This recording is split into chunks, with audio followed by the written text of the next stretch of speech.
आज का हमारा विषय है संख्या ज्ञानम। आज हम 21 से लेकर 50 तक की गिनती को संस्कृत में कैसे लिखते हैं और कैसे उसका उच्चारण करते हैं ये सीखेंगे। तो पहले की कक्षा में हमने सीखा था 1 से 20 तक की गिनती। तो 21 पर आने से पहले हम 20 को फिर दोबारा देखते हैं। 20 को कैसे लिखते हैं? विंशतिः, वी के ऊपर अनुस्वार श और ती के बाद विसर्ग। तो 20 को कहते हैं विंशतिः। 21 को क्या कहेंगे? अब विंशतिः ऐसे ही रहेगा और एक और जुड़ गया है 20 में, तो एक इसके साथ हमने जोड़ दिया है, एक विंशतिः। 22 को क्या कहेंगे?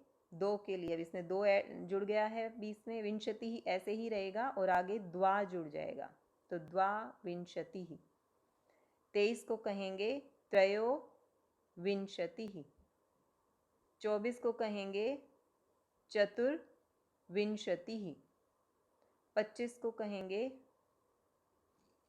पंचविंशतिः। अब पंच हमने ये इसको पहले सीखा था कि पंच में जो अनुस्वार लगा हुआ है, अगर उस अनुस्वार को हम बदलते हैं तो वो अनुस्वार य व्यंजन में चेंज हो जाता है।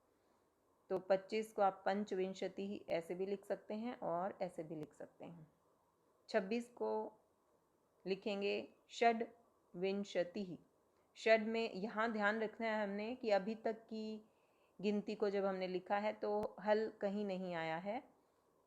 यहाँ 26 को लिखते हुए षड्विंशति जब लिखेंगे तो ड हल है, ये ध्यान रखना है हमें। षड्विंशतिः। 27 को कहेंगे सप्तविंशतिः। 28 को कहेंगे अष्टविंशतिः। 8 को अष्ट कहते हैं, 7 को सप्त कहते हैं, 6 को षड कहते हैं, 5 को पंच कहते हैं। तो बहुत आसान है ये गिनती। विंशति ऐसे ही लगता जाएगा और उससे पहले जो 5, 6, 7, 8 हम बोल रहे हैं वो हम ऐड करते चले जाएंगे। 29, अब 29 आएगा, फिर 39 आएगा, फिर 49 आएगा। यहाँ हमें ध्यान रखना है कि हमारे पास दो ऑप्शन होंगे, दो तरीके होंगे लिखने के।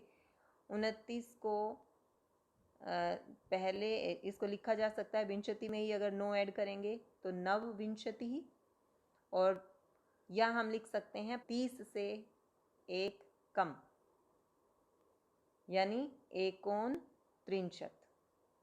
त्रिंशत 30 को कहते हैं, एकोन एक कम, तो एकोन त्रिंशत मतलब 29 इसका मतलब भी, और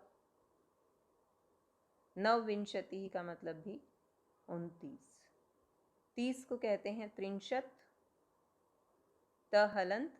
तो जब भी त्रिंशत लिखा जाएगा त हल है, तो ये हमें याद रखना है कि विंशति ही जब तक हम लिख रहे थे तो विसर्ग लगी हुई थी, लेकिन त्रिंशत पर आते ही त हल हो जाएगा। और त्रिंशत अब जहाँ जहाँ आएगा तो त्रिंशत में हल रहेगा, उससे उसके साथ 1, 2, 3, 4 जुड़ता चला जाएगा। 31 को कहेंगे एक त्रिंशत।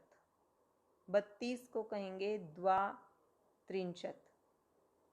33 को कहेंगे त्रयस त्रिंशत। अब त्रयस जब हमने लिखा है, त्रय 3 के लिए आता है, फिर स आधा स यानी स हल, और स आधा है इसलिए मात्रा जो त्र के ऊपर जाएगी वो स के भी पहले से जाएगी और फिर बिंदी आएगी, ऊपर अनुस्वार आएगा। तो 33 को कहते हैं त्रयस त्रिंशत। 34 को कहेंगे चतुस त्रिंशत। 35 को कहेंगे पंच त्रिंशत। तो यहाँ जो अलग चीज़ हमने देखी है वो 33 और 34 को जब लिखेंगे तो बीच में आधा स और जुड़ गया है। 36 को कहेंगे षट त्रिंशत, ट हल है, ध्यान रखेंगे। षट जब भी लिखेंगे ट हल होगा। 37 को कहेंगे सप्त त्रिंशत। 38 अष्ट त्रिंशत। 39 फिर 9 वाली गिनती आ गई है, पहले 29 आया था ऐसे ही, अब 39। इसको लिखने के दो तरीके हैं, एक तो त्रिंशत में 9 जोड़ेंगे तो नव त्रिंशत, एक 40 से एक कम ये कहेंगे तो एकोन चत्वारिंशत। 40 के लिए चत्वारिंशत, फिर त हल है, त्रिंशत में भी त हल था, चत्वारिंशत में भी त हल है। तो चत्वारिंशत जब भी अब ऐड होगा जहाँ तक 49 तक, तो वहाँ त हल रहेगा। 41 एक चत्वारिंशत, 42। अब यहाँ दो तरीके होंगे हमारे पास लिखने के। चत्वारिंशत में द्वि जोड़ेंगे तब भी ठीक है और द्वा जोड़ेंगे तब भी ठीक है, तो द्विचत्वारिंशत या द्वाचत्वारिंशत। 43 त्रयश्चत्वारिंशत या त्रिचत्वारिंशत, दोनों ही सही हैं यहाँ भी। 44 के लिए चतुश्चत्वारिंशत, 45 के लिए पंचचत्वारिंशत, 46 के लिए षट्चत्वारिंशत, 47 के लिए सप्तचत्वारिंशत, 48 के लिए अष्टचत्वारिंशत, 49 के लिए नवचत्वारिंशत या फिर 50 से एक कम एकोन पंचाशत, और 50 के लिए शब्द है पंचाशत। तो इस तरीके से 21 से 50 तक की गिनती हमने आज सीखी है।